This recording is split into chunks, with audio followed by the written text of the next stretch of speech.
महद्यो नमो गुरुभ्यः। ओम शांति शांति शांति।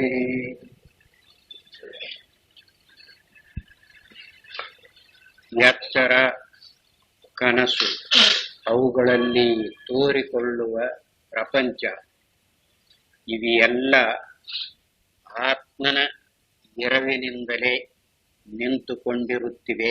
ಇವುಗಳ ತಿರುಳು ಆತ್ಮನೇ ಆಗಿದೆ ಅಂತ ಹಿಂದೆ ಹೇಳಿಕೊಂಡು ಬಂದರಲ್ಲ, ಅದನ್ನು ನಿದ್ರೆಯ ಅನುಭವದಿಂದ ಇನ್ನಷ್ಟು ಸರಿಯಾಗಿ ತಿಳಿಸಿಕೊಡುವುದಕ್ಕಾಗಿ ವಿಚಾರ ಮಾಡ್ತಾ ಇದ್ದಾರೆ.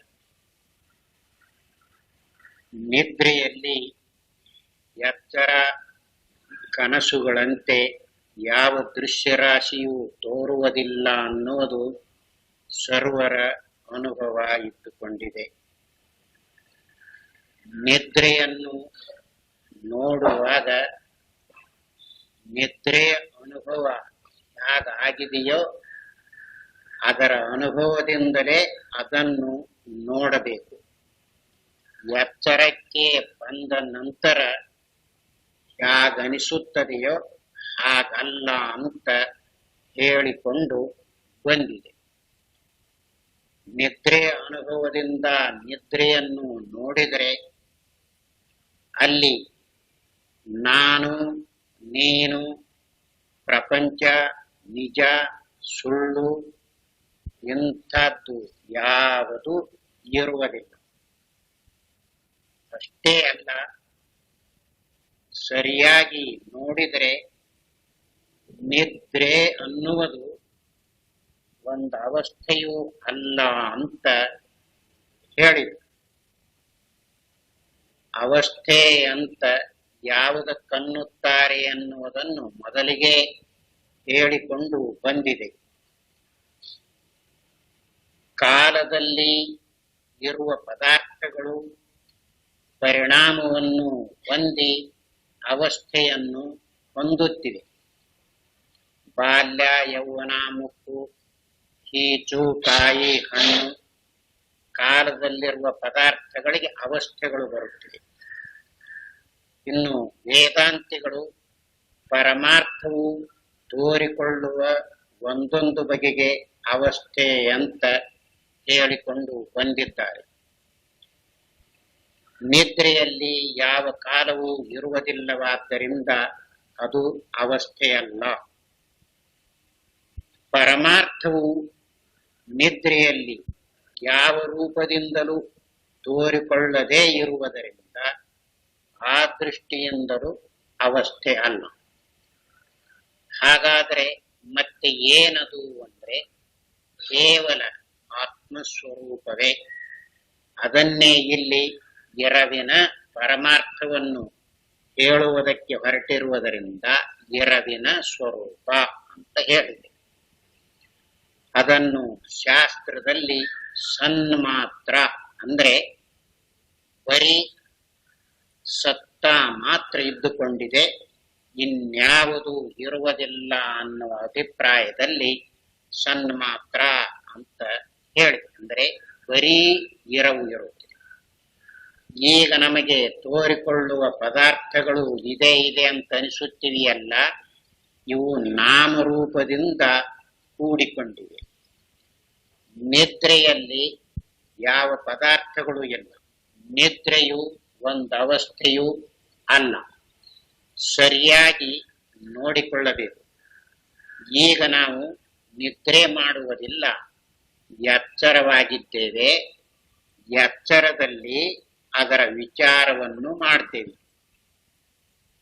ನಿದ್ರೆ ಅಂತ ಅನುಭವ ಮಾಡಿಕೊಂಡಿದ್ದೇವಲ್ಲ, ಅದು ಹೇಗೈತಿ, ಏನದು ಅಂತ ವಿಮರ್ಶನೆ ಮಾಡಿ ನೋಡಿದರೆ ಅದು ಒಂದು ಅವಸ್ಥೆಯೂ ಅಲ್ಲ, ಕೇವಲ ಆತ್ಮಸ್ವರೂಪವೇ ಇದೆ ಅಂತ ಗೊತ್ತಾಗುತ್ತಿದೆ.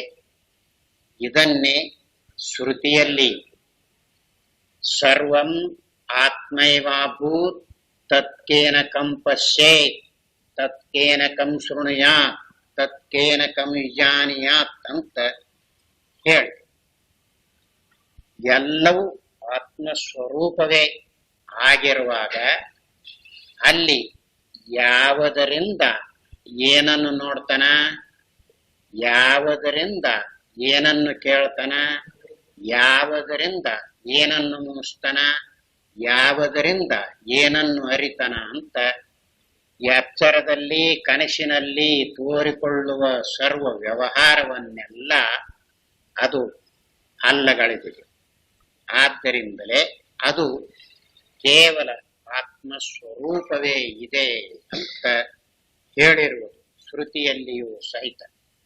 ಈಗ ನಾವು ನಮಗೆ ನಿದ್ರೆ ಅನುಭವ ಆಗಿದೆಯಲ್ಲ, ಆ ಅನುಭವದಿಂದ ಅದನ್ನು ನೋಡಿದರೆ ಅವಸ್ಥೆಯಲ್ಲ, ಕೇವಲ ಆತ್ಮಸ್ವರೂಪವೇ, ಬರೀ ಎರವಿನ ಸ್ವರೂಪವೇ ಅಂತ ಗೊತ್ತಾಗುತ್ತಿದೆ.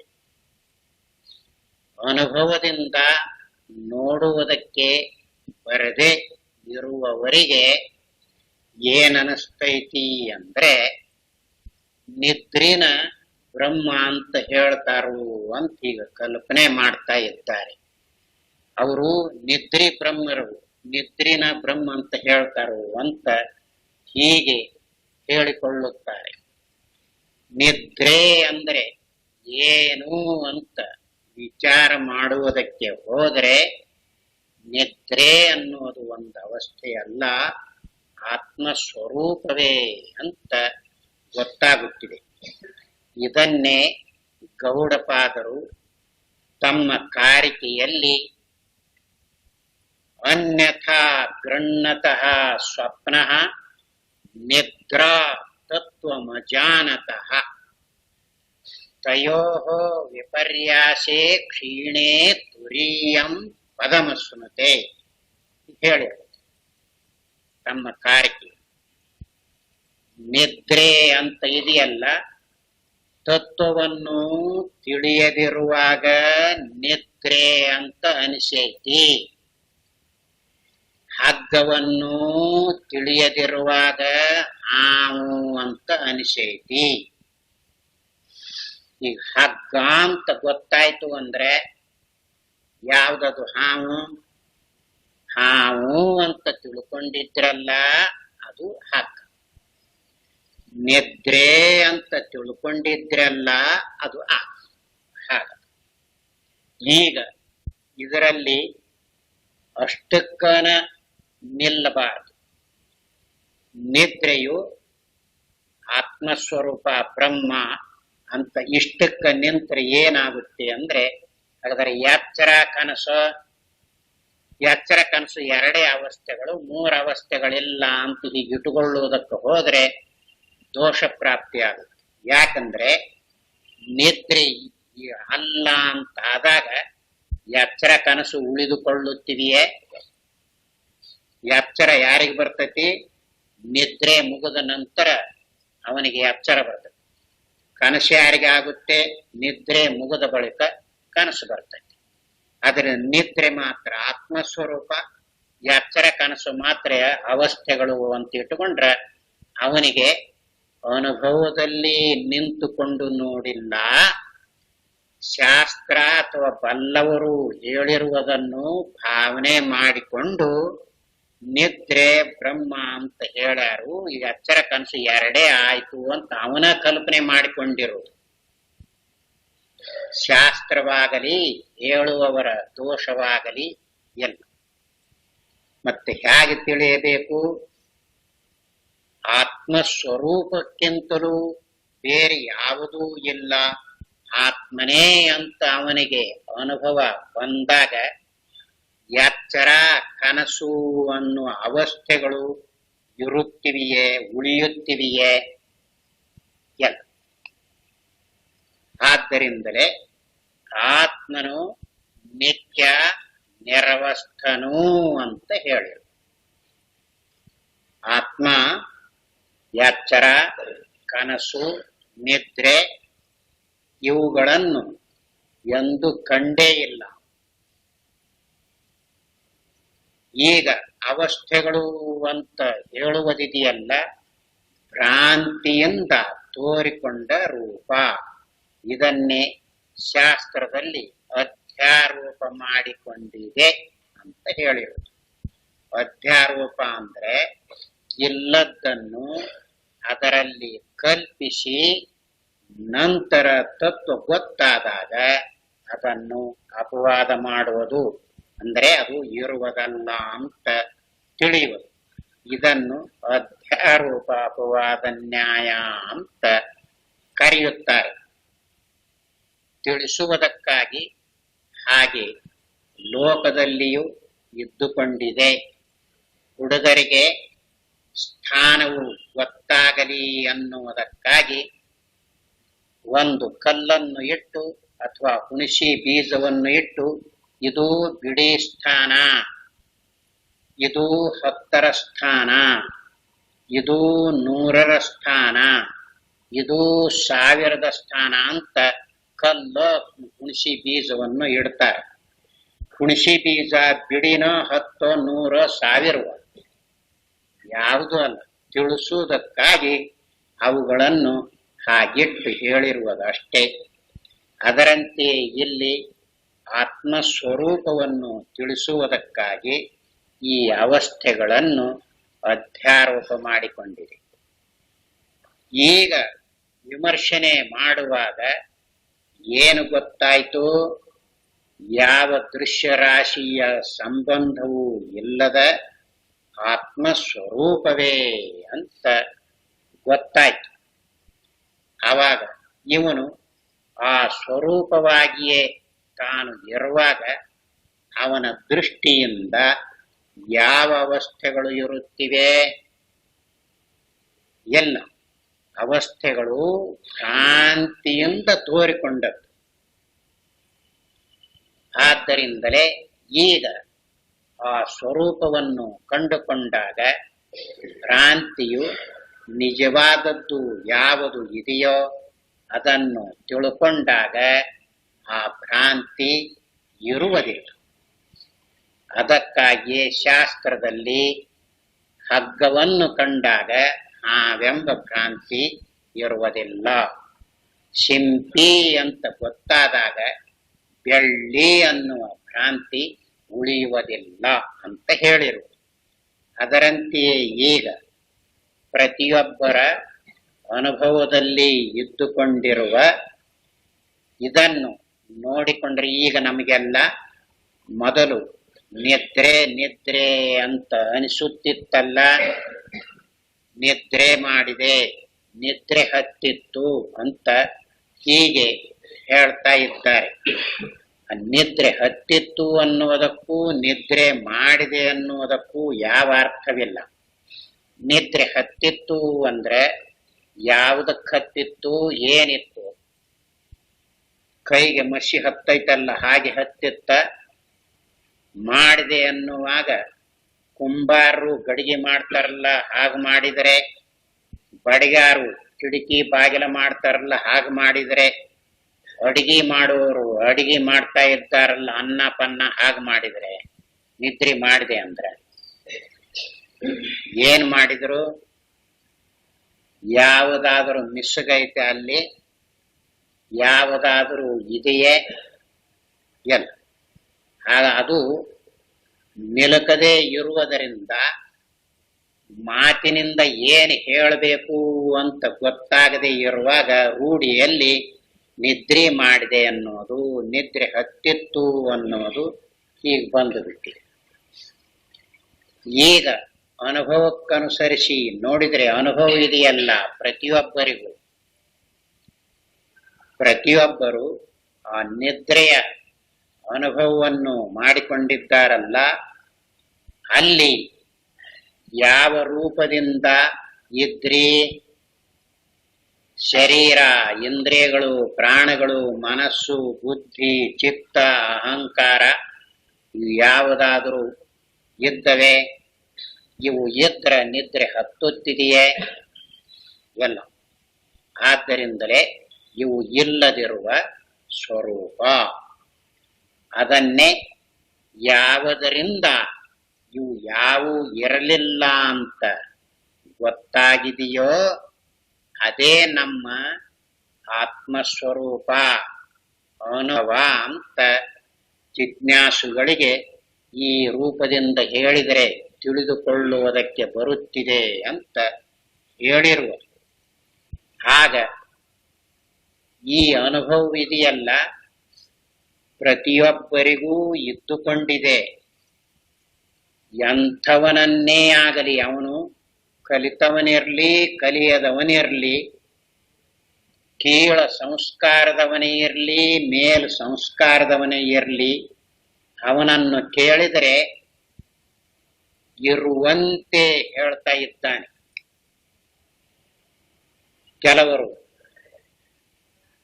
ಏನೂ ತಿಳಿಯದೇ ಇರುವವರು, ರಾತ್ರಿ ನಿನಗ ನಿದ್ರೆ ಹತ್ತೈತೋ ಇಲ್ವೋ, ಯಪ್ಪ ಹಾಸಿಗೊಳ್ಳಕ್ಕಿದ್ರೆ ಇತ್ತು, ಇಲ್ದಿದ್ರೆ ಇಲ್ಲ, ನೆಲ ಸಿಗುವುದಷ್ಟೇ ತಡ ನೋಡ್ರಿ, ಹಂಗ ಎಕ್ಸ್ಪ್ರೆಸ್ ಬಿಟ್ಟಂಗಾಗತ್ತ ಅಂತ ಹೇಳ್ತಾನ.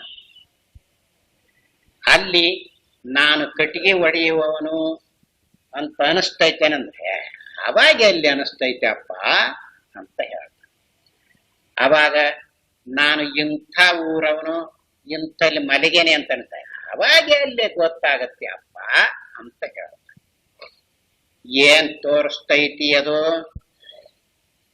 ಶರೀರ, ಇಂದ್ರಿಯಗಳು, ಮನೋಬುದ್ಧಿಗಳು, ವ್ಯವಹಾರ, ಯಾವ ಸುದ್ದಿ ಸುಳುಗು ಸಿದ್ಧರ ಮಠ ಸುಡುಗಾಡ ಯಾವುದು ಇಲ್ಲ ಅಂತ ತೋರಿಸ್ತೈತಿ. ಈಗ ಅವನಿಗೆ ಏನು ಇಲ್ಲ ಅಂತ ಹೇಳ್ತೀಯಲ್ಲ, ಅವಾಗ ಏನ್ ಅನಿಸ್ತೈತಿ ಅಪ್ಪ ಅಂತ ಹೇಳ್ತೀಯಲ್ಲ, ಹ್ಯಾಕ್ ಗೊತ್ತಾಯ್ತೋ ನಿನಗ ಅಂದ್ರೆ ಗೊತ್ತಾಗೈತಲ್ರಿ ಅಂತ. ಹ್ಯಾಕ್ ಗೊತ್ತಾಗೈತಿ ಅಂದ್ರೆ ಗೊತ್ತಾಗೈತಿ ಅಂತಂತಾನ. ಆದ್ರೆ ಯಾವುದರಿಂದ ಗೊತ್ತಾಗೈತಿ ಅನ್ನೋದು ಮಾತ್ರ ಅವನಿಗೆ ತಿಳಿಯಲಾರದು. ಅದು ಸಂಸ್ಕಾರವನ್ನು ಬೇಡ್ತದೆ, ಸರಿಯಾಗಿ ಯೋಗ್ಯತೆಯನ್ನು ಬೇಡ್ತದೆ. ಅವನು ಒಬ್ಬನಿಗೆ ಅಲ್ಲ, ಯಾರಿಗೆ ಸರಿಯಾದ ಯೋಗ್ಯತೆ ಇಲ್ಲವೋ ಅವರಿಗೆ ನಿದ್ರೆ ಹತ್ತಿತ್ತು, ಯಾವ ವ್ಯವಹಾರ ಇರುವುದಿಲ್ಲ, ಸುಖವಾಗಿ ಮಲಗಿದ್ವಿ, ಏನೂ ಅರಿಯಲಿಲ್ಲ, ಏನ್ ಬೇಕಾದ್ ಹೇಳಿಕೊಳ್ಳಿ. ಯಾವುದರಿಂದ ಗೊತ್ತಾಯ್ತು? ಗೊತ್ತು ಮಾತ್ರ ಆಗೈತಿ. ಯಾವುದರಿಂದ ಗೊತ್ತಾಗೈತಿ ಅನ್ನೋದು ಹೆಚ್ಚಿನ ಗ್ರೇಡ್ಗೆ ಬಂದಿದ್ದಾನಲ್ಲ, ಏರಿದ್ದಾನಲ್ಲ, ಅವನಿಗೆ ಮಾತ್ರ ಯಾವುದರಿಂದ ಗೊತ್ತಾಗಿದೆಯೋ ಅದನ್ನೇ ಅನುಭವ ಆತ್ಮ ಅಂತ ಹೇಳ್ತಾ ಇರುವುದು ಅನ್ನೋದು ತಿಳಿತಾಯ್ತು. ಅದು ಹಾಗೆ ಗೊತ್ತಾಗಲಿ ಅಂತ ಜಿಜ್ಞಾಸುಗಳಿಗೆ ಅದು ತಿಳಿಯಲಿ ಅನ್ನೋದಕ್ಕಾಗಿ ಈ ಮಾತುಗಳನ್ನು ಬಳಸಿದೆ. ಆದ್ದರಿಂದ ಆ ಅನುಭವವಾಗಿ ಅವನು ನೋಡಿಕೊಳ್ತಾ ಇದ್ದಾನಲ್ಲ, ಆ ಅನುಭವವಾಗಿ ನೋಡಿಕೊಂಡವನಿಗೆ ಮತ್ತೆ ಅವಸ್ಥೆಗಳು ಇರುತ್ತಿವೆಯೇ? ಎಚ್ಚರ, ಕನಸು, ನಿದ್ರೆ ಅವು ಅದಾವಂತ ಅನಿಸ್ತೈತ ಎಲ್ಲ. ಮತ್ತೆ ಯಾರಿಗೆ ಅನಿಸ್ತೈತಿ ಅಂದ್ರೆ ಆ ನಿದ್ರೆಯಲ್ಲಿ ಮಾತ್ರ ಏನು ಇರಲಿಲ್ಲ, ಅದನ್ನ ಆತ್ಮ ಅಂತ ಹೇಳ್ತೀರಲ್ಲ, ಹೇಳ್ರಿ ಪರವಾಗಿಲ್ಲ, ಆದ್ರೆ ಎಚ್ಚರ ಕನಸು ಎಡ್ಡ ಅವಸ್ಥೆಗಳಾದು ಅಂತ ನಾವು ಅವನಿಗೆ ಅನುಭವ ಅಂತ ಯಾವುದಕ್ಕ ಹೇಳೈತಿ ಅನ್ನೋದು ಹೊಳೆದಿಲ್ಲ, ಭಾವನೆ ಮಾಡಿಕೊಂಡನ ಅಂತ ಗೊತ್ತಾಗುತ್ತೆ ಬಲ್ಲವರಿಗೆ. ಆದ್ದರಿಂದಲೇ ಆ ಅನುಭವವಾಗಿ ಇವನು ನೋಡಿಕೊಳ್ಳುವಾಗ ಅದೇ ತಾನಾಗಿರ್ತಾನ. ಅನುಭವವನ್ನು ಉಪಯೋಗಿಸಿಕೊಂಡು ನೋಡ್ತಾನ ಅಂತ ಯಾರಾದರೂ ಹೇಳಿದರೆ ಅದು ಸರಿಯಾದ ಮಾತಲ್ಲ. ಅನುಭವವನ್ನು ಉಪಯೋಗಿಸಿಕೊಳ್ಳುವುದಕ್ಕೆ ಯಾವನವನು ಅನುಭವವನ್ನು ಉಪಯೋಗಿಸುವವನು ಅನುಭವಕ್ಕಿಂತ ಆತ್ಮನಿಗಿಂತ ಬೇರೆಯಾಗಿ ಇನ್ನೊಬ್ಬನ ಇರ್ತಾನ ಉಪಯೋಗಿಸಕ ಎಲ್ಲ. ಅದು ಯಾಕೆ ಹಾಗೆ ಮಾತು ಬರ್ತೈತಿ ಅಂದ್ರೆ ಎಚ್ಚರದಲ್ಲಿ ಈ ಬುದ್ಧಿಯನ್ನು ಉಪಯೋಗಿಸಿ ಅಭ್ಯಾಸವಾಗಿದೆ ನೋಡು, ಆ ಆ ಮಾತನ್ನು ಅದಕ್ಕೆ ಹಚ್ಚಿ ಅನುಭವ ಉಪಯೋಗಿಸಿ ತಿಳಿದೇನಲ್ಲ ಅಂತ ಹೀಗೆ ಹೇಳೋದಕ್ಕೆ ಹೋಗ್ತಾನೆ. ಅವನಿಗೆ ಅನುಭವ ಅಂದ್ರೆ ಯಾವುದು ಅಂತ ಗೊತ್ತಾಗಿಲ್ಲ. ಅನುಭವ ಎಂದರೆ ತಾನೇ ಅವನ ಸ್ವರೂಪವೇ, ಅರಿವಿನ ಸ್ವರೂಪವೇ. ಅದನ್ನು ಬರೀ ಎರವು, ಬರೀ ಅರಿವು ಅಂತ ಕರೆದಿರುವುದು. ಅದನ್ನೇ ಶ್ರುತಿಯಲ್ಲಿ ಕೇವಲ ಸನ್ಮಾತ್ರ ಅಂತ ಹೇಳುವಾಗ ಎರವು ಅರಿವು ಪರಮೈಕ್ಯ ರೂಪವಾಗಿ ಇರುವ ಸ್ವರೂಪ ಅಂತ ಹೇಳಿ, ಅಲ್ಲಿ ಎರವನ್ನೋದು, ಅರಿವು ಅನ್ನೋದು, ಆನಂದ ಅನ್ನೋದು ಹೀಗೆ ಭೇದ ರೂಪವಾಗಿ ಇರುವುದಿಲ್ಲ. ಆದ್ದರಿಂದಲೇ ಆತ್ಮನು ಸಚ್ಚಿದಾನಂದ ಸ್ವರೂಪನಾಗಿದ್ದಾನೆ ಅಂತ ಹೇಳುತ್ತಿದೆಯಲ್ಲ, ಅದೆಲ್ಲ ಅದರಲ್ಲಿಯೇ ಒಂದು ಬಿಟ್ಟಿದೆ. ಹೀಗೆ ಅನುಭವದಿಂದ ನೋಡಿಕೊಳ್ಳುವುದಕ್ಕೆ ಬಂತು ಅಂದ್ರೆ ಅವನಿಗೆ ಈವರೆಗೂ ಅವಸ್ಥೆಗಳು ಅಂತ ತಿಳ್ಕೊಂಡಿದ್ನಲ್ಲ, ಅವು ಅವಸ್ಥೆಗಳು ಅಲ್ಲ, ಆತ್ಮನೇ ಅಂತ ಗೊತ್ತಾಗುತ್ತೆ. ಅವಸ್ಥೆಗಳು ಇಲ್ಲ ಅಂತ ತಿಳ್ಕೊಂಡ ಅಂದ್ರೆ ಅವನಿಗೆ ಆತ್ಮಸ್ವರೂಪದಲ್ಲಿ ನಿಲುಗಡೆ ಬಂದಿಲ್ಲ ಅಂತ ತಿಳ್ಕೊಳ್ಳಿ. ಯಾಕಂದ್ರೆ ಅವಸ್ಥೆಗಳು ಇಲ್ಲ ಅನ್ನುವುದಕ್ಕೂ ಅವಸ್ಥೆಗಳು ಅಲ್ಲ ಅನ್ನುವುದಕ್ಕೂ ಬಹಳ ಅಂತರವಿದೆ. ಅವಸ್ಥೆಗಳು ಅಲ್ಲ ಅಂದ್ರೆ ಮತ್ತೇನು? ಆತ್ಮ. ಅವಸ್ಥೆಗಳು ಅಂತ ತೋರಿದ್ದು ಭ್ರಾಂತಿ. ಇಲ್ಲ ಅಂತ ಹೇಳಿದ್ರೆ ಮೊದಲಿಗಿದ್ದು ಈಗಿಲ್ಲ ಅಂತ ಆಗ್ತೈತಿ. ಮೊದಲಿಗೆದ್ದು ಈಗಿಲ್ಲ ಅಂತ ಆಗುವುದರಿಂದ ಅವನಿಗೆ ಆತ್ಮನಲ್ಲಿ ನಿಲುಗಡೆ ಬಂದಿಲ್ಲ ಅಂತ ಅರ್ಥ. ಅಷ್ಟು ಸೂಕ್ಷ್ಮ ರೂಪವಾಗಿ ಇದ್ದುಕೊಂಡಿದೆ ವಿಚಾರ. ಅನುಭವದಿಂದ ನೋಡಿಕೊಂಡು ನಿರ್ಣಯ ಮಾಡಿಕೊಳ್ಳಬೇಕು. ಅದಕ್ಕಾಗಿಯೇ ಈ ಪ್ರಸಂಗದಲ್ಲಿ ಇಂದ್ರಿಯಗಳನ್ನಾಗಲಿ ಮನೋಬುದ್ಧಿಗಳನ್ನಾಗಲಿ ವಿಚಾರ ಮಾಡಬಾರದು, ಉಪಯೋಗಿಸಬಾರದು. ಮತ್ತೇನು? ತಾನೇ ಅನುಭವವಾಗಿ ನೋಡ್ಬೇಕು. ಅನುಭವವನ್ನು ಉಪಯೋಗಿಸ್ತೇನೆ ಅಂದ್ರೆ ಅರ್ಥವಿಲ್ಲದ ಮಾತು. ತಾನೇ ಅನುಭವವಾಗಿರುವಾಗ, ತಾನೇ ಆ ಆತ್ಮ ಸ್ವರೂಪವಾಗಿರುವಾಗ, ತಾನೇ ಎರವಿನ ಸ್ವರೂಪವಾಗಿರುವಾಗ ಉಪಯೋಗಿಸಕ ಇನ್ನೊಬ್ಬನೇ ಇರ್ತಾನ? ಇರುವುದಿಲ್ಲ. ಆದ್ದರಿಂದಲೇ ಇಲ್ಲಿ ಶ್ರುತಿಯಲ್ಲಿ ಆ ಮಾತನ್ನು ಎತ್ತಿ ಹೇಳಿದೆ. ಎಚ್ಚರದ ದೃಷ್ಟಿಯಿಂದ ನೋಡುವವರಿಗೆ ಎಂದಿಗೂ ಈ ಗುಟ್ಟು ತಿಳಿಯದೇ ಇರುತ್ತಿದೆ. ಎಚ್ಚರಕ್ಕೆ ಬಂದ ನಂತರ ನಿದ್ರೆಯ ವಿಷಯ ಏನನಿಸ್ತೈತ್ ನೋಡು, ಹಾಗೆ ನೋಡಿಕೊಂಡ್ರೆ ಅವರಿಗೆ ಈ ಗುಟ್ಟೆ ಗೊತ್ತಾಗುವುದಿಲ್ಲ, ಈ ಮರ್ಮವೇ ತಿಳಿಯುವುದಿಲ್ಲ. ಯಾಕೆ ಅಂದ್ರೆ ಎಚ್ಚರಕ್ಕೆ ಬಂದ ನಂತರ ನಾನು ಇಷ್ಟು ಹೊತ್ತು ಏನೊಂದನ್ನರಿಯದೆ ಸುಖವಾಗಿ ಮಲಗಿದ್ದೆ ಅಂತ ಮಾರುದ್ದ ಹೇಳ್ತಾ ಇದ್ದಾನೆ. ಎಚ್ಚರದಲ್ಲಿ ಇರುವ ನಾನು ಅನ್ನುವವನು ನಿದ್ರೆಯನ್ನು ಕಂಡಿದ್ದಾನೆಯೇ, ಅನುಭವಿಸಿದ್ದಾನೆಯೇ? ಎಚ್ಚರದಲ್ಲಿರುವ ಕಾಲವು ನಿದ್ರೆಯಲ್ಲಿ ಇದೆಯೇ? ಇಂದ್ರಿಯ ಕರಣಾದಿಗಳು ಇರುವುದಕ್ಕೆ ಸಾಧ್ಯವಿದೆಯೇ? ಯಾವುದೂ ಇಲ್ಲ. ಅದನ್ನು ಎಚ್ಚರಕ್ಕೆ ಬಂದ ನಂತರ ನಾನು ಏನೂ ಅರಿಯಲಿಲ್ಲ ಅಂತ ಹೇಳ್ತಾನೆ. ಏನೂ ಅರಿಯಲಿಲ್ಲ ಅಂದ್ರೆ ಎಚ್ಚರದಲ್ಲಿ ಅರ್ಥ ಇವನಿಗೆ ಅಭ್ಯಾಸವಾಗಿದೆ ನೋಡು, ಇಂಥದ್ದು ಯಾವುದು ಅರಿಯಲಿಲ್ಲ ಅಂತ ಅನುಭವವನ್ನು ಕೈ ಬಿಟ್ಟು ಏನೂ ಅರಿಯಲಿಲ್ಲ ಅಂತ ಅವಿದ್ಯೆ ಐತಿ ಅಂತ ಎತ್ತಾಗ್ತಿರ್ಯಾನ, ಅವಿದ್ಯೆ ಕಡೆಗೆ. ಆದ್ದರಿಂದಲೇ ಅವನಿಗೆ ಅವಿದ್ಯೆ ಇದ್ದುಕೊಂಡಿರುವುದರಿಂದ ಈ ಗುಟ್ಟಿಯಲ್ಲಿ ಗೊತ್ತಾಗುತ್ತೆ, ಆಗುವುದೇ. ಹೀಗೆ ನೋಡುವವರಿಗೆ ನಿದ್ರೆಯಲ್ಲಿ ಅವಿದ್ಯೆ ಇರ್ತೈತಿ, ಅದು ಅವರಿಗೆ ಅವಸ್ಥೆಯಾಗಿ ಉಳ್ಕೊಳ್ಳುತ್ತ. ಮತ್ತ ಮ್ಯಾಲ ಒಂದು ಅವಿದ್ಯೆ ಬೆನ್ನು ಹತ್ತಿರ್ತೈತಿ. ಹೀಗಾಗಿ ಅವರು ತಾವೇ ಮಾಡಿಕೊಂಡಿರುವ ತಪ್ಪು ಕಲ್ಪನೆಯಿಂದ ನಿದ್ರೆಯಲ್ಲಿ ಅವಿದ್ಯೆ ಐತಿ ಅಂತ ಹೇಳುವುದು ಸುಲಭವಾಗಿದೆ. ಅದನ್ನು ತಕ್ಕೊಳ್ಳುವುದು ಮಾತ್ರ ಆಗುವುದಿಲ್ಲ. ಯಾಕೆ? ನಿದ್ರೆಯಲ್ಲಿ ಅವಿದ್ಯೆ ಇರುವಾಗ ಅದನ್ನ ಹ್ಯಾಕ್ ತಕ್ಕೊಳ್ತಾನ? ಅವನಿಗೆ ಸಾಮಗ್ರಿ ಇಲ್ಲ ನಿದ್ರೆ ಹತ್ತಿದಾಗ ತಕ್ಕೊಳ್ಳುವುದಕ್ಕೆ. ಅಲ್ಲಿ ಗುರುಗಳು ಇಲ್ಲ ಬೋಧ ಮಾಡುವುದಕ್ಕೆ, ವಿಚಾರ ಮಾಡುವುದಕ್ಕೆ ಇವನಿಗೆ ಬುದ್ಧಿಯೂ ಇಲ್ಲ. ಹ್ಯಾಕ್ ತಕ್ಕೊಂತಾನ? ಅವನು ಕಲ್ಪನೆ ಮಾಡಿಕೊಂಡಿದ್ದಾನಲ್ಲ, ಅವನ ಕಲ್ಪನೆ ಅವನನ್ನು ಕಟ್ಟಿ ಹಾಕಿದೆ. ಅದು ಹೇಗಿದೆ ಅಂದ್ರೆ, ಒಬ್ಬ ಹುಡುಗ ಹಬ್ಬ ಬಂದಿತ್ತು, ಮನೆಯಲ್ಲಿ ಪೂಜೆ ಮಾಡಿ ಊಟ ಮಾಡಪ್ಪ ಅಂತ ಹೇಳಿಳು ಅಕ್ಕ.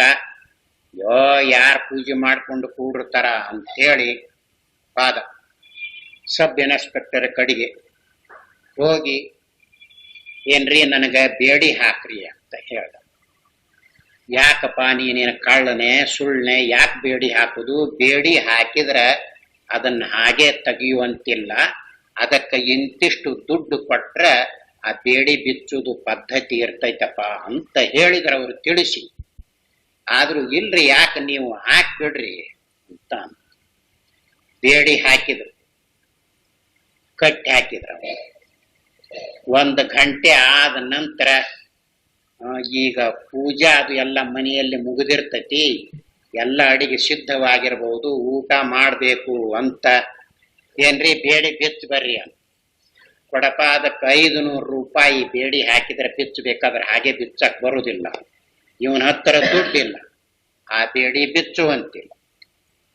ಇವನ ಹಾಕಿಕೊಂಡದ್ದು ಏನಾಯ್ತು? ಈಗ ಯಾಕೆ ಬಿಚ್ಚಕ್ ಬರ್ತೈತ? ಎಲ್ಲ ಅದರಂತೆಯೇ ಎಲ್ಲಿ ಇವನ ಹಾಕಿಕೊಂಡಿರುವುದು ನಿದ್ರೆಯಲ್ಲಿ ಅವಿದ್ಯೆ ಐತಿ ಅಂತ ಹಾಕಿಕೊಂಡು ಈಗ ಅವಿದ್ಯೆ ಹ್ಯಾಕ್ ತಕ್ಕೊಳ್ತಾ ಇದ್ದಾನೆ? ಇವನು ಎಚ್ಚರದಲ್ಲಿ ತಕ್ಕೋಬೇಕು. ಇರುವುದು ನಿದ್ರೆಯಲ್ಲಿ, ಎಚ್ಚರದಲ್ಲಿ ಅದನ್ನು ತೆಗೆಯಕ್ ಬರುವುದಿಲ್ಲ. ನಿದ್ರೆಯಲ್ಲಿರುವುದು, ನಿದ್ರೆಯಲ್ಲಿ ಗುರುಗಳಿಲ್ಲ, ತಕ್ಕೊಳ್ಳುವುದಕ್ಕೆ ಸಾಧನೆ ಇಲ್ಲ. ಮತ್ತೇನಾಯ್ತು? ಕಾಯಮಾಗಿ ಹಾಗೇ ಇರುತ್ತೆ. ಹೀಗಾಯ್ತು. ಆದ್ದರಿಂದಲೇ ಇದರ ವಿಚಾರವೇ ಬೇರೆ, ಇದರ ಮರ್ಮ. ಅದಕ್ಕನ ಎಚ್ಚರದ ದೃಷ್ಟಿಯಿಂದ ನೋಡುವವರಿಗೆ ಈ ಗುಟ್ಟು ಗೊತ್ತಾಗಿಲ್ಲ ಅಂತ ಹೇಳಿರುವುದು. ಈಗ ಈ ವಿಷಯವನ್ನು ಹೇಳುವಾಗ ಬೇರೆ ಬೇರೆ ಕಡೆಯಲ್ಲಿ ಶಾಸ್ತ್ರವನ್ನು ಕೇಳಿರುವವರು ಇದ್ದಾರೆ. ಅವರು ಇದನ್ನು ಕೇಳಿದರೆ ಅವರಿಗೆ ಆಶ್ಚರ್ಯವೂ ಆಗಬಹುದು. ಆದರೆ ತಮ್ಮ ಅನುಭವದಿಂದ ಅದನ್ನು ನೋಡಿಕೊಂಡ್ರೆ ತಾನೇ ಗೊತ್ತಾಗ್ತೀವಿ. ನಾವು ಹೇಳ್ತೀವಿ ಅಂತ ಒಪ್ಪಬೇಕಾದದ್ದಿಲ್ಲ, ಬಲಾತ್ಕಾರದಿಂದ ಒಪ್ಪಿಸುವುದಲ್ಲ. ಅನುಭವದಲ್ಲಿ ಹಾಗಿದೆಯೇ ಅಂತ ನೋಡಿಕೊಳ್ಳಿ, ತಾವೇ ಉತ್ತರ ಕಂಡುಕೊಳ್ಳಿ. ನಿದ್ರೆ ಅಂತ ಸರ್ವರಿಗೆ ಅನಿಸಿರುವುದು ನಿಜ. ಈಗ ನಿದ್ರೆ ಅಂದ್ರೆ ಏನು ಅಂತ ಈಗ ವಿಚಾರ ಮಾಡ್ತಾ ಇದ್ವಿ. ಅನುಭವಕ್ಕನುಸರಿಸಿ ಇದನ್ನು ವಿಚಾರ ಮಾಡುವಾಗ ಎಚ್ಚರಕ್ಕೆ ಬಂದ ನಂತರ ಹೇಗ ಅನಿಸ್ತೈತೋ ಹಾಗೆ ವಿಚಾರ ಮಾಡಬಾರ್ದು. ನಿದ್ರೆಯ ಅನುಭವದಿಂದ ನಿದ್ರೆಯನ್ನು ವಿಚಾರ ಮಾಡಬೇಕು. ಹಾಗೆ ಮಾಡುವುದಕ್ಕೆ ಆ ಸಾಮಗ್ರಿ ಇದ್ದುಕೊಂಡಿದೆ. ಅನುಭವ ಹೋಗುವುದಲ್ಲ. ಅನುಭವ ಎಂದಾದರೂ ಹೋಗುತ್ತಿದೆಯೇ? ಈಗ ಪ್ರತಿಯೊಬ್ಬರಿಗೂ ಕೇಳಿದರೆ ಸರಿಯಾಗಿ ಹೇಳ್ತಾ ಇದ್ದಾರೆ. ನಿಮಗೆ ಎಚ್ಚರದಲ್ಲಿ ಕೇಳುವುದು, ಎಚ್ಚರದಲ್ಲಿ ನಿಮಗೆ ನಿದ್ರೆ ಹತ್ತಿತ್ತಲ್ಲ, ಆಗ ನಾನು ಅಂತ ಅನಿಸ್ತಿತ್ತೆ, ಶರೀರದ ವ್ಯವಹಾರ ನಡೆದಿತ್ತೆ, ಇಂದ್ರಿಯಗಳು ಕರ್ಣಾದಿಗಳು ಯಾವ ವ್ಯವಹಾರದಿಂದ ಕೂಡಿಕೊಂಡಿದ್ವಿ ಅಂತ ಕೇಳಿದ್ರೆ ಏನ್ ಹೇಳ್ತೀರಿ? ಅವಾಗ ಎಲ್ಲಿರ್ತಾವ್ರಿ ಅಂತ ಹೇಳ್ತಾ ಇದ್ದಾರೆ. ಅವಾಗ ಎಲ್ಲಿರ್ತಾವು ಅಂತ ಹೇಳುವಾಗ ಯಾವುದರಿಂದ ಇವು ಇರುವುದಿಲ್ಲ ಅನ್ನುವುದನ್ನು ಕಂಡುಕೊಂಡು ಈಗ ಹೇಳ್ತಾನು. ಅನುಭವದಿಂದ ಅಲ್ಲಿ ಇವು ಯಾವ ಇರುವುದಿಲ್ಲ ಅನ್ನುವುದನ್ನು ಕಂಡುಕೊಂಡಾನ, ಅನುಭವ ಮಾಡಿಕೊಂಡಾನ. ಆ ಅನುಭವದ ಬಲದಿಂದಲೇ ಈಗ ಎಚ್ಚರದಲ್ಲಿ ಕೇಳಿದಾಗ ಉತ್ತರ ಹೇಳ್ತಾನೆ. ಹಾಗಾದ್ರೆ ಈ ಅನುಭವ ಎಲ್ಲಿಂದ ಬಂದೈತಿ? ಯಾರು ಕೊಟ್ಟಾರು? ಕಡಾಯಿಸಿಕೊಂಡೀರಾ? ಇದನ್ನೇ ಸಾರ್ವತ್ರಿಕ ಅನುಭವ ಅಂತ ಕರೆದರು. ಸರ್ವರಿಗೂ ಇದ್ದುಕೊಂಡು, ಒಬ್ಬರಿಗಲ್ಲ ಎಲ್ಲರಿಗೂ ಇದ್ದುಕೊಂಡು, ಯಾರು ಸರಿಯಾಗಿ ವಿಚಾರ ಮಾಡಿ ಅದನ್ನು ಉಪಯೋಗಿಸಿಕೊಂಡಿದ್ದಾರೆಯೋ ಅವರಿಗೆ ಉಪಯೋಗವಾಗಿದೆ. ಎಚ್ಚರದ ದೃಷ್ಟಿಯಿಂದ ನೋಡಿ ವಿಚಾರ ಮಾಡುವುದಕ್ಕೆ ಹೊರಟಿದ್ದಾರಲ್ಲ ಅವರಿಗೆ ಇದರ ವಿಚಾರ ಹೊಳೆದೆ ಅಷ್ಟೇ, ಇರುವುದೇನು ಅವರಿಗೂ ಆಯಿತು. ಆದ್ದರಿಂದಲೇ ನಿದ್ರೆಯ ಅನುಭವದಿಂದ ನಿದ್ರೆಯನ್ನು ನೋಡಿ ವಿಚಾರ ಮಾಡಿದರೆ ಅದು ಒಂದು ಅವಸ್ಥೆಯಲ್ಲ. ಯಾವಾಗ ಅದು ಅವಸ್ಥೆಯಲ್ಲವೋ ಆತ್ಮ ಸ್ವರೂಪವೇ ಅಂತ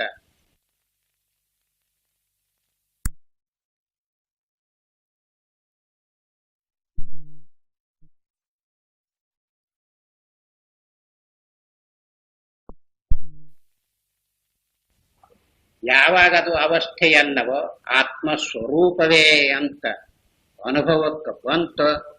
ಆ ಅನುಭವವು ತಾನೇ ಆ ರೂಪದಲ್ಲಿ ಇರುವಾಗ, ಇವನೇ ಆತ್ಮನಾಗಿರುವಾಗ ಮತ್ತೆ ಎಚ್ಚರ ಕನಸು ಉಳಿದುಕೊಳ್ಳುತ್ತಿದೆಯೇ?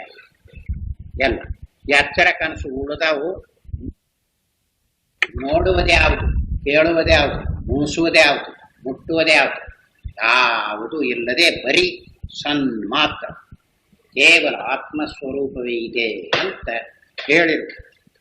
ಇದನ್ನೇ ಎಚ್ಚರದ ದೃಷ್ಟಿಯಿಂದ ಯಾರು ಅಳೆಯುವುದಕ್ಕೆ ಹೋಗುತ್ತಾರೆಯೋ, ಎಚ್ಚರದ ದೃಷ್ಟಿ ಅಂದರೂ ಒಂದೇ, ಎಚ್ಚರದ ಬುದ್ಧಿಯಿಂದ ನೋಡುವುದೆಂದರೂ ಒಂದೇ, ಅವಿದ್ಯಾ ದೃಷ್ಟಿ ಅಂದರೂ ಒಂದೇ. ಈ ಮಾತುಗಳೆಲ್ಲ ಒಂದೇ. ಆದ್ದರಿಂದಲೇ ಇಲ್ಲಿ ಅವರಿಗೆ ಈ ಗುಟ್ಟು ತಿಳಿಯುವುದಿಲ್ಲ. ದಿನದಿನವೂ ಅವರು ತನಿನಿದ್ರೆ ಎಂಬ ಈ ಅವಸ್ಥೆಯಲ್ಲಿ ಬರೀ ಎರವಿನಲ್ಲಿ ಬೆರೆತು ಹೋಗಿದ್ದರೂ ಇದನ್ನು ಅರಿತುಕೊಳ್ಳದೆ ಇರುತ್ತಾರೆ. ಇದನ್ನೇ ಛಾಂದೋಗ್ಯ ಶ್ರುತಿ ಇದೆಯಲ್ಲ ಅದು ತೋರಿಸಿದೆ. ಪ್ರತಿ ದಿವಸ ಪ್ರತಿಯೊಬ್ಬರು ಅವರು ತಿಳಿಯದಿರಲಿ, ತಮ್ಮ ಆತ್ಮಸ್ವರೂಪದಲ್ಲಿಯೇ ನಿಲುಗಡೆಯನ್ನು ಹೊಂದಿರುತ್ತಾರೆ, ಪರಮಾತ್ಮನಲ್ಲಿಯೇ ಬೆರೆತು ಹೋಗಿರುತ್ತಾರೆ ಅಂತ ಅನ್ನುವುದಕ್ಕಾಗಿ ಆ ಶ್ರುತಿಯು ಸ್ವಪಿತಿ, ಆದ್ದರಿಂದ ತಮ್ಮ ಸ್ವರೂಪದಲ್ಲಿಯೇ ಸೇರಿಕೊಳ್ಳುತ್ತಾರೆಂಬ ಕಾರಣದಿಂದ ಸ್ವಪಿತಿ, ಸ್ವ ತನ್ನಲ್ಲಿ ಅಪೀತ ಅಡಗಿದವನು ಭವತಿ ಆಗುತ್ತಾನೆ, ನಿದ್ರೆ ಮಾಡುತ್ತಾನೆ ಎಂಬ ಹೆಸರು ಅವರಿಗೆ ಬಳಕೆಯಲ್ಲಿದೆ ಎಂದು ಉಪನಿಷತ್ತಿನಲ್ಲಿ ಹೇಳಿರುತ್ತದೆ. ಸ್ವಪಿತಿ ಅಂತ ಐತೆಲ್ಲ, ಸ್ವ ಅಂದ್ರೆ ತನ್ನಲ್ಲಿ, ಅದು ಹೇಳುವಾಗ ತನ್ನಲ್ಲಿ ತಾನು ಅದಾನ ಅಂತ ಹೇಳುವಾಗ ಅದು ಏನ್ ತೋರಿಸ್ತೈತಿ ಅಂದ್ರೆ ತನ್ನಲ್ಲಿ ತಾನು ಅದಾನ. ತನ್ನಲ್ಲಿ ತಾನು ಅದಾನ ಅಂದ್ರೆ ಏನರ್ಥ? ತಾನೇ ಇರುವುದು ಅಂತ ಇಷ್ಟ ಅರ್ಥ. ಅದು ಬುದ್ಧಿಯಿಂದ ಅರ್ಥ ಮಾಡಿದಾಗ ತನ್ನಲ್ಲಿ ತಾನು ಸೇರ್ಕೊಂಡನು ಅಂದ್ರೆ ಇವನಲ್ಲಿಯೇ ಈಗ ಸೇರ್ಕೊಂಡನು ಅಂತ ಅರ್ಥ ಮಾಡ್ಬೇಕು ಬುದ್ಧಿ. ಯಾಕಂದ್ರೆ ಅದಕ್ಕೆ ಭೇದ ಬೇಕಲ್ಲ, ತ್ರಿಪುಟಿ ಇರ್ಬೇಕಲ್ಲ, ಹಾಗೆ ಮಾಡು. ಮತ್ತು ಅದರ ಅಭಿಪ್ರಾಯ ಏನು? ತಾನೇ ಇರುವುದು ಅಂತ ಇಷ್ಟ ಅರ್ಥ. ಅನುಭವದಿಂದ ನೋಡಿದಾಗ ತನ್ನಲ್ಲಿ ತಾನು ಸೇರಿಕೊಂಡಿರ್ತಾನೋ, ತನ್ನಲ್ಲಿ ತಾನು ಒಳ ಸೇರಿಕೊಂಡಿರ್ತಾನೋ ಅಂದ್ರೆ ಏನು ಹೊಂದುತ್ತಿದೆಯೇ? ತಾನೇ ಇರುವುದು, ಅದಕ್ಕಿಂತಲೂ ಆತ್ಮನಿಗಿಂತಲೂ ಬೇರೆಯಾಗಿ ಯಾವುದು ಐತಿ ಅಂತ ಅಲ್ಲಿ ಅನುಭವ ಆಗುವುದಿಲ್ಲ ಅನ್ನುವುದನ್ನು ತೋರಿಸಿತ್ತೆ. ಅದಕ್ಕೆ ಸ್ವಪಿತಿ ಅಂತ ಹೇಳಿರುವುದು. ಜನರು ಅದನ್ನು ತಿಳಿಯದಿರುವಾಗ ನಿದ್ರೆ ಮಾಡಿದೆ, ನಿದ್ರೆ ಅಂತ ಬಳಕೆಯಲ್ಲಿ ತಂದಿದ್ದಾರೆ ಅಂತ ಹೇಳಿದರು. ಈ ದೃಷ್ಟಿಯಿಂದ ನೋಡಿದರೆ ನಮ್ಮ ಮತ್ತು ನಮ್ಮ ಮುಂದೆ ತೋರುವ ಇಡೀ ಪ್ರಪಂಚವೆಲ್ಲದರ ಎರವು, ಅದರಲ್ಲಿ ಬಿಡಿಯಾಗಿರುವಂತೆ ತೋರುವ ಬೇರೆ ಬೇರೆ ಎರವುಗಳು ತನಿನಿದ್ರೆಯಲ್ಲಿ ನಮ್ಮ ರೂಪವೇ ಆಗಿರುವ ಶುದ್ಧ ಸತ್ತ ಬರೀ ಎರವಿನ ರೂಪನಾದ ಆತ್ಮನೇ ಆಗಿರುತ್ತದೆ. ಈಗ ಈ ಅನುಭವದಿಂದ ನೋಡುವಾಗ ನಮ್ಮ ಎದುರಿಗೆ ತೋರಿಕೊಳ್ಳುವ ಪ್ರಪಂಚವಾಗಲಿ, ನಮ್ಮ ಎರವಾಗಲಿ, ಇದಕ್ಕೆಲ್ಲ ನಮ್ಮ ಆತ್ಮನು ತಿರುಳಾಗಿದ್ದಾನೆ. ಇದರ ನಿಜವಾದ ರೂಪ ಯಾವುದು ಅಂದರೆ ಆತ್ಮನೇ, ಬರೀ ಎರವೇ ಅಂತ ಇದನ್ನು ಕರೀತಾ ಇದ್ದಾರೆ. ಇದನ್ನೇ ಎರವಿನ ಪರಮಾರ್ಥ ಅಂತ ತಿಳಿಸುವುದಕ್ಕೆ ಹೊರಟಿರುವುದು. ಎರವಿನ ಪರಮಾರ್ಥ ಇದೆ ಇದೆ ಇದೆ ಅಂತ ಈಗ ಅನಿಸ್ತೈತಲ್ಲ, ಇದರ ಪರಮಾರ್ಥ ಯಾವುದು ಅಂದ್ರೆ ನಮ್ಮ ಆತ್ಮಸ್ವರೂಪ ಅಥವಾ ಪರಮಾತ್ಮ ಬ್ರಹ್ಮ ಅಂತ ಹೀಗೆ ಹೇಳಿರುವುದು.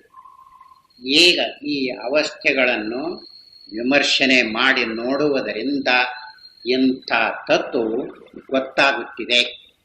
ಆದರೆ ನೋಡಿಕೊಳ್ಳುವಾಗ ಮಾತ್ರ ಮನಸ್ಸನ್ನೋ ಬುದ್ಧಿಯನ್ನೋ ಉಪಯೋಗಿಸಬಾರದು, ಅನುಭವವನ್ನೇ ಉಪಯೋಗಿಸಬೇಕು. ಅನುಭವ ಅಂತ ಹೇಳ್ತೈತೆಲ್ಲ ಹೊಸ್ತಾಗಿ ಬಂದೈತಿ ಯಾರಿಗಾದರೂ? ಇಲ್ಲ, ಇರುವುದಾಗಿದೆ. ಆತ್ಮ ಹೊಸ್ತಾಗಿ ಬರ್ತೈತಿ ಎಂದಾದ್ರು. ಅನುಭವ ಆತ್ಮ ಬರೀ ಇರವು ಬರೀ ಅರಿವು ಎಲ್ಲ ಮಾತು ಒಂದೇ. ಅದು ತಿಳಿಸುವುದಕ್ಕಾಗಿ ಅವನಿಗೆ ಅನುಭವ ಆಗುತ್ತಿದೆಯಲ್ಲ, ಅದಕ್ಕಾಗಿ ಅನುಭವ ಅನುಭವ ಅನ್ನುವ ಮಾತನ್ನು ಉಪಯೋಗಿಸಿದೆ ಶಾಸ್ತ್ರದಲ್ಲಿ. ಈಗ ಪ್ರತಿಯೊಬ್ಬರಿಗೂ ಆ ಅನುಭವ ಇದ್ದೇ ಬಿಟ್ಟಿದೆ.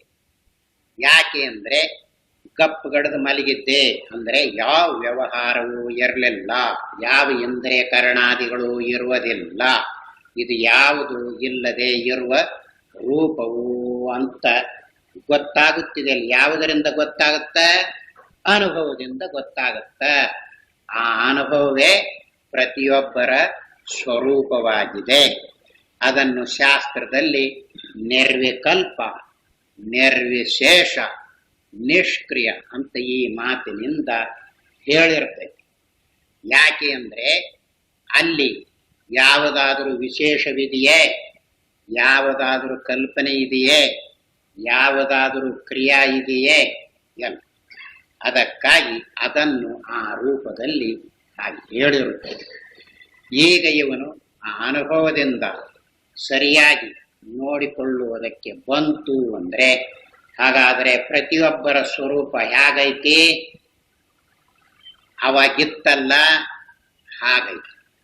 ಮತ್ತೆ ಈಗಿರುವ ರೂಪ ಈಗದೇವಲ್ಲ. ಏನು? ಗಂಡಾಗಿದ್ದೀವಿ, ಹೆಣ್ಣಾಗಿದ್ದೀವಿ, ಕರ್ಗದೇವಿ, ಕೆಂಪಗದೇವಿ, ಉದ್ದದೇವಿ, ದಪ್ಪದೇವಿ, ತೆಳುವದೇವಿ, ರೋಗಿ ಆಗಿದ್ದೀವಿ, ಆರೋಗ್ಯವಾಗಿದ್ದೀವಿ ಅಂತ ಏನೇನೋ ಹಿಡ್ಕೊಂಡೈತಲ್ಲ. ಇದು ನಮ್ಮ ರೂಪವಲ್ಲ. ಯಾಕೆ? ಯಾವುದು ನಮ್ಮ ರೂಪವು ಇರುತ್ತದೆಯೋ ಅದನ್ನು ಬಿಟ್ಟು ಇರುವುದಕ್ಕೆ ನಮಗೆ ಸಾಧ್ಯವಾಗುತ್ತಿದೆಯೇ? ತನ್ನ ರೂಪ ಬಿಟ್ಟು ತನಗಿರುವುದಕ್ಕೆ ಬರ್ತೈತೆ? ಯಾಕೆ ಬರ್ತೈತಿ? ಬರುವುದು. ಮತ್ತೆ ಈ ರೂಪನ ನಾವು ಆಗಿದ್ರೆ ಇದನ್ನು ಬಿಟ್ಟಿರಕ್ಕೆ ಯಾಕೆ ಬರ್ತಿತ್ತು? ಬರ್ತಿರ್ಲಿಲ್ಲ. ಬಿಟ್ಟಿರುವುದು ಅನುಭವದಲ್ಲಿ ಇದೆಯೋ ಇಲ್ಲವೋ? ಇದೆ. ಆದ್ದರಿಂದ ಈಗಿರುವ ರೂಪ ನಾವು ಹೇಗೆ ಅಲ್ಲ. ಆದ್ದರಿಂದಲೇ ಶರೀರೇಂದ್ರಿಯಾದಿಗಳು ನಿನಗಿಲ್ಲ, ಜೀವತ್ವವು ನೀನಲ್ಲ, ನೀನು ನಿಜವಾಗಿ ಆತ್ಮನೇ ಪರಮಾತ್ಮನೇ ಅಂತ ಶ್ರುತಿಗಳು ಹೇಳುತ್ತಿವೆಯಲ್ಲ. ಈಗ ಅನುಭವದಲ್ಲಿ ಹೌದು ಅಂತ ಕಂಡುಕೊಳ್ಳುವುದಕ್ಕೆ ಬರುತ್ತಿವೆ. ಆದ್ದರಿಂದಲೇ ಈ ಅವಸ್ಥೆಗಳ ವಿಚಾರ ಇದನ್ನು ತಿಳಿಸುವುದಕ್ಕಾಗಿ ಬಂದಿದೆ. ನಮ್ಮ ರೂಪವೇ ಶುದ್ಧ ಸತ್ತಾರೂಪನ ಆತ್ಮನೇ ಆಗಿರುತ್ತದೆ. ಈ ಬರೀ ಎರವಿನಿಂದಲೇ ಹಿಂದೆ ಹೇಳಿರುವ 3 ಬಗೆಯ ಎರವುಗಳು ಹೊರಬಿದ್ದು ತೋರಿಕೊಳ್ಳುತ್ತಿವೆ ಎಂಬುದು ಇದರಿಂದ ಮತ್ತಷ್ಟು ಗಟ್ಟಿಯಾಗುತ್ತದೆ. ಯಾರು ಈ ಸ್ವರೂಪದಲ್ಲಿ ನಿಂತು ನೋಡಿಕೊಂಡಿದ್ದಾರೆಯೋ ಅವರಿಗೆ ಈ ಪ್ರಪಂಚವು ತೋರಿಕೊಳ್ಳುತ್ತಿದೆಯಲ್ಲ, ಇದರ ತಿರುಳು ಯಾವುದು ಅನ್ನೋದು ಗೊತ್ತಾಗುತ್ತಿದೆ. ಯಾರು ಆತ್ಮಸ್ವರೂಪದಲ್ಲಿ ನಿಲುಗಡೆಯನ್ನು ಹೊಂದಿದ್ದಾರೆಯೋ ಅವರಿಗೆ ಆತ್ಮನೇ ಈ ಪ್ರಪಂಚ ರೂಪವಾಗಿ ತೋರಿದ್ದಾನೆ. ಆದ್ದರಿಂದಲೇ ಈ ಪ್ರಪಂಚದ ತಿರುಳು ಆತ್ಮನೇ ಇದೆ ಅಂತ ಗೊತ್ತಾಗುತ್ತಿದೆ. ಆದ್ದರಿಂದ ಈ ಪ್ರಪಂಚವು ತೋರಿಕೊಳ್ಳುತ್ತಿದೆಯಲ್ಲ, ಇದಕ್ಕೆ ಸ್ವತಂತ್ರವಾದ ಎರವು ಇಲ್ಲ ಅಂತ ಹೇಳಿಕೊಂಡು ಬಂದಿರುವುದು. ಯಾಕೆಂದ್ರೆ ನಮ್ಮ ಆತ್ಮನನ್ನು ಬಿಟ್ಟು, ನಮ್ಮ ಸ್ವರೂಪ ಬಿಟ್ಟು ತಾನೇ ಇರುತ್ತಿದೆಯೇ, ಅದಕ್ಕನ ಆ ಅವಸ್ಥೆಗಳನ್ನು ಹಚ್ಚಿ ತೋರಿಸಿರುವುದು. ಈಗ ನಮ್ಮನ್ನು ಬಿಟ್ಟು ಯಾವುದಾದರೂ ಐತಿ ಅಂತ ತೋರಿಸ್ರಿ, ಇರುವುದಕ್ಕೆ ಬರುವುದಿಲ್ಲ, ಇಲ್ಲದಂಗಾಗ್ಬಿಡ್ತೈತಿ. ಅದನ್ನು ತಿಳಿಸುವುದಕ್ಕಾಗಿಯೇ ಶ್ರುತಿಯಲ್ಲಿ ಮಣ್ಣು, ಕಬ್ಬಿಣ, ಬಂಗಾರ ಇಂಥ ದೃಷ್ಟಾಂತವನ್ನು ಹೇಳಿರುವುದು. ಆಭರಣ ಬಂಗಾರವನ್ನು ಬಿಟ್ಟಿರುತ್ತಿದೆಯೇ? ಎಲ್ಲ. ಹಾಗೆ ಆತ್ಮನನ್ನು ಬಿಟ್ಟು ಯಾವುದಾದರೂ ದೃಶ್ಯರಾಶಿ ಪ್ರಪಂಚ ಇರುತ್ತಿದೆಯೇ? ಎಲ್ಲ. ಇಲ್ಲ ಅನ್ನೋದು ನಮ್ಮ ಅನುಭವದಲ್ಲಿ ಇದೆ ಅಂತ ತಿಳಿಸಿಕೊಡುವುದಕ್ಕಾಗಿ ಎಚ್ಚರ, ಕನಸು, ನಿದ್ರೆ ಇವುಗಳನ್ನು ಹೇಳಿರುವುದು. ಈಗ ಕನಸು ಯಾಕಿಲ್ಲ? ನಮ್ಮನ್ನು ಬಿಟ್ಟಿರುವುದಿಲ್ಲ. ಆಗ ಎಚ್ಚರ ಯಾಕಿರುವುದಿಲ್ಲ? ಕನಸು ತೋರುವಾಗ ನಮ್ಮನ್ನು ಬಿಟ್ಟಿರುವುದಿಲ್ಲ. ನಿದ್ರೆ ಇರುವಾಗ ಎಚ್ಚರ ಕನಸು ಯಾಕಿರುವುದಿಲ್ಲ? ನಮ್ಮನ್ನು ಬಿಟ್ಟಿರುವುದಿಲ್ಲ. ನಮ್ಮನ್ನು ಅಂತ ಹೇಳ್ತೈತೆ. ಈಗ ನಾವಂದ್ರೆ ಯಾರು? ಆತ್ಮಸ್ವರೂಪ. ಆದ್ದರಿಂದ ಯಾವುದಾದರೂ ಇದೆ ಅಂತ ಅನಿಸ್ಬೇಕಾದ್ರೆ ಏನ್ ಬೇಕು? ನಮ್ಮ ಸ್ವರೂಪವೇ ಆತ್ಮನೇ ಇರಬೇಕು. ಹಾಗಾದ್ರೆ ಈಗ ತೋರುವುದೆಲ್ಲ ಏನು? ನಮ್ಮ ಆತ್ಮಸ್ವರೂಪವೇ ಇದೆ ಇದೆ ಇದೆ ಅಂತ ಈಗ ಅನಿಸ್ತೈತಲ್ಲ. ಇದರ ತಿರುಳು ಪರಮಾರ್ಥ ಯಾವುದು? ನಮ್ಮ ಆತ್ಮನೇ. ಆದ್ದರಿಂದಲೇ ಎರವಿನ ಪರಮಾರ್ಥ ಅಂತ ಈ ಪ್ರಕಾಶಕ್ಕೆ ಹೆಸರಿಟ್ಟು ತೋರಿಸಿದ್ದಾರೆ. ಹೀಗೆ ನೋಡಿದರೆ ಯಾವುದು ಸ್ವತಂತ್ರವಾಗಿ ತಾನೇ ಇರುವುದಿಲ್ಲ. ಮತ್ತೇನಿದೆ? ಎಲ್ಲವೂ ಆತ್ಮನೇ ಇದೆ. ಆದ್ದರಿಂದ ಹೀಗೆ ನೋಡಿಕೊಳ್ಳುವುದಕ್ಕೆ ಬರಲಿ ಅನ್ನುವುದಕ್ಕಾಗಿಯೇ ಈ ಅವಸ್ಥೆಗಳನ್ನು ಇಟ್ಟುಕೊಂಡು ವಿಚಾರ ಮಾಡ್ತಾ ಬಂದಿದೆ. ಈ ವಿಚಾರ ಮಾಡುವುದರಿಂದ ಎಂಥ ಲಾಭ ಬಂತು? ಅನುಭವ ಅನ್ನೋದು, ನಮ್ಮ ಆತ್ಮಸ್ವರೂಪ ಅನ್ನೋದು ಹೇಗೈತಿ ಮತ್ತು ಅದರಿಂದಲೇ ನಾವು ಹೇಗೆ ತಿಳ್ಕೊಂತೇವಿ, ಈ ಮಾತು ಗೊತ್ತಾಯ್ತು. ಯಾಕೆ ತಿಳ್ಕೊಂತೇವಿ? ನಿದ್ರೆಯಲ್ಲಿ ಇದು ಯಾವುದೂ ಇರಲಿಲ್ಲ ಅಂತ ಈಗ ಹೇಳುವಾಗ ಯಾವುದರಿಂದ ಗೊತ್ತಾಗೈತಿ? ಅನುಭವದಿಂದ ಗೊತ್ತಾಗೈತಿ. ಹಾಗಾದರೆ ನಾವು ಅನುಭವದಿಂದಲೇ ಇದು ಇಲ್ಲದನ್ನು ನೋಡಿಕೊಂಡು ಇದು ಇರಲಿಲ್ಲ ಅಂತ ಗೊತ್ತು ಮಾಡಿಕೊಂಡಿದ್ದೇವೆ. ಇರುವಾಗ ಯಾವುದರಿಂದ ಗೊತ್ತಾಗೈತಿ? ಈಗ ಇರುವಾಗ ಯಾವುದರಿಂದ ಗೊತ್ತಾಗೈತಿ ಅಂತ ಕೇಳಿದ್ರೆ ಏನು ಉತ್ತರ ಬರ್ತೈತಿ ಅಂದ್ರೆ ತಟ್ನೆ ಬುದ್ಧಿಯಿಂದ ಅಂತ ಬರ್ತೈತಿ. ಬುದ್ಧಿಯೂ ಸಹಿತ ವಿಷಯ ರೂಪವಾಗಿದೆ. ಶರೀರ, ಇಂದ್ರಿಯಗಳು, ಪ್ರಾಣಗಳು, ಮನಸ್ಸು, ಬುದ್ಧಿ, ಚಿತ್ತ, ಅಹಂಕಾರ ಇವೆಲ್ಲ ವಿಷಯ ರಾಶಿಯಲ್ಲಿ ಇದ್ದುಕೊಂಡಿವೆ. ಆದ್ದರಿಂದ ಈಗ ತೋರುವಾಗ ಇದೆ ಅಂತ ಗೊತ್ತಾಗಿದೆಯಲ್ಲ, ಯಾವುದರಿಂದ? ಬುದ್ಧಿಯಿಂದ ಗೊತ್ತಾಗಿದೆ. ಯಾವುದರಿಂದ ಇಲ್ಲ ಅಂತ ತಿಳ್ಕೊಂಡಿದ್ದೇವೆಯೋ ಇರುವಾಗಲೂ ಅದರಿಂದಲೇ ತಿಳ್ಕೊಂಡಿರುವುದು. ಅವು ಏನು ಒಂದು ಮೋಸ ಆಗತ್ತ ಅಂದ್ರೆ, ಮುಮುಕ್ಷುಗಳಿಗೆ, ಜಿಜ್ಞಾಸುಗಳಿಗೆ ಯಾಕೆ ತೊಡಕು ಬರ್ತೈತಿ ಅಂದ್ರೆ, ಈ ಎಚ್ಚರದಲ್ಲಿ ಇದರ ವಿಚಾರ ಮಾಡುವಾಗ ಆ ಅನುಭವವೇ ನಿರ್ಣಯ ಮಾಡುತ್ತಿದ್ದರೂ ಆ ಅನುಭವವು ಪ್ರಮಾತೃವಿನ ವೇಷದಿಂದ ಬುದ್ಧಿಯನ್ನು ಉಪಯೋಗಿಸಿಕೊಂಡು ನಿರ್ಣಯ ಮಾಡ್ತಾ ಇದೆಯಲ್ಲ, ಅದಕ್ಕಾಗಿ ಈ ಬುದ್ಧಿ ನಿರ್ಣಯ ಮಾಡ್ತೈತಿ. ಈ ಎಚ್ಚರದಲ್ಲಿರುವ ಜೀವದನಲ್ಲ, ಪ್ರಮಾತೃದನಲ್ಲ, ಇವನೇ ಹೇಳ್ತಾನೋ, ಇವನ ನೋಡ್ಯಾನು ಅಂತ ಈ ಕಲ್ಪನೆ ಬರ್ತೈತಿ.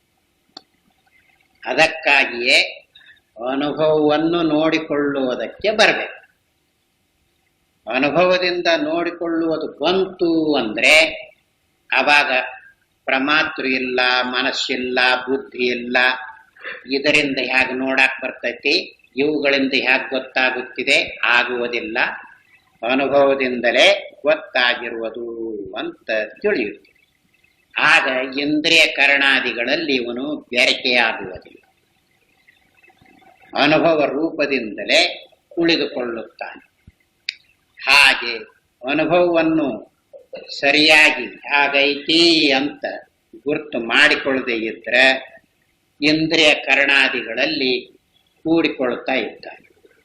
ಇಂದ್ರಿಯ ಕರಣಾದಿಗಳಲ್ಲಿ ಕೂಡಿದ ಕೂಡಲಿನ ಇದಕ್ಕ ಬೆಲೆ ಬಂತು, ಇದೇ ಬುದ್ಧಿನ ನಿರ್ಣಯ ಮಾಡ್ತೈತಿ ಅಂತ ಈಗ ಅನಿಸುವುದಕ್ಕೆ ಶುರುವಾಗುತ್ತೆ. ಇದಕ್ಕೆ ಗೊತ್ತಾಗಿದೆ, ನಿದ್ರೆ ಕಂಡೈತೆ ಬುದ್ಧಿ, ಎಚ್ಚರದ ಪ್ರಮಾತೃ ನಿದ್ರೆಯನ್ನು ಕಂಡಿದ್ದಾನೆಯೇ, ಇರುತ್ತಾನೆಯೇ, ಎದ್ರ ನಿದ್ರೆ ಹತ್ತುತ್ತಿದೆಯೇ, ಏನಿಲ್ಲ. ತಾಳೆ ತೆಗೆಯುವುದಕ್ಕೆ ಗಣಿತ ಬಿಡಿಸ್ರಿ, ತಾಳೆ ತೆಗೆದು ಬಿಡ್ರಿ, ಉತ್ತರ ಬಂದದ್ದು ಸರಿ ಐತಂತ ತಾನೇ ತಿಳುತ್ತದೆ. ಈಗ ನಿದ್ರೆಯಲ್ಲಿ ನಾನು ಅನ್ನುವುದಿಲ್ಲ, ಬುದ್ಧಿ ಅನ್ನುವುದಿಲ್ಲ ಅಂತ ಹೇಳುತ್ತಿದೆಯಲ್ಲ, ಎದ್ರ ಏನಾಗುತ್ತಿದೆ, ನಿದ್ರೆ ಹತ್ತುವುದಿಲ್ಲ, ಅದೇ ಗೊತ್ತು. ಆದ್ದರಿಂದಲೇ ಇದರ ನಿರ್ಣಯವು ಯಾವುದರಿಂದಾಗಿದೆ, ಅನುಭವದಿಂದ. ಈ ಅನುಭವವನ್ನು ಯಾರಾದರೂ ತಂದು ಕೊಟ್ಟಿದ್ದಾರೆಯೇ? ಎಲ್ಲ. ಮತ್ತು ಹಾಗಾದರೆ ಯಾರಾದರೂ ತಂದು ಬದುಕಂತ ಒಗಿಸಿದ್ದಾರೆ ಅಂತ ಕಲ್ಪನೆ ಮಾಡುವುದು ಹೊಂದುವುದಿಲ್ಲ. ಇದು ಪ್ರತಿಯೊಬ್ಬರಿಗೂ ಐತಿ. ಆದರೆ ಶಾಸ್ತ್ರ ಬಲ್ಲವರು ಇದರ ನೆನಪು ಕೊಡ್ತಾರೆ. ನೋಡಪ್ಪ, ಹೀಗೈತಿ, ಅದರಿಂದಲೇ ನೀನು ತಿಳಿಯುತ್ತಾ ಇದ್ದೀಯೇ, ಅದರಿಂದಲೇ ನಿನಗೆ ಗೊತ್ತಾಗಿರುವುದು, ಅದನ್ನು ಸರಿಯಾಗಿ ನೀನು ನೋಡಿಕೊಳ್ಳದೆ ಇರುವುದರಿಂದ ಈ ಮನೋಬುದ್ಧಿಗಳಲ್ಲಿ ಬೆರೆತುಕೊಳ್ಳುವುದಕ್ಕೆ ಹೋಗ್ತಾ ಇದ್ದೀಯೇ ಅಂತ ನೆನಪು ಕೊಡ್ತಾ ಇದ್ದಾರೆ. ಆದ್ದರಿಂದಲೇ ಶಾಸ್ತ್ರಾಚಾರ್ಯ ಬಲ್ಲವರ ಸಹಾಯ ಇದಕ್ಕಾಗಿ ಬೇಕಾಗಿದೆ. ಅನುಭವಕ್ಕಲ್ಲ.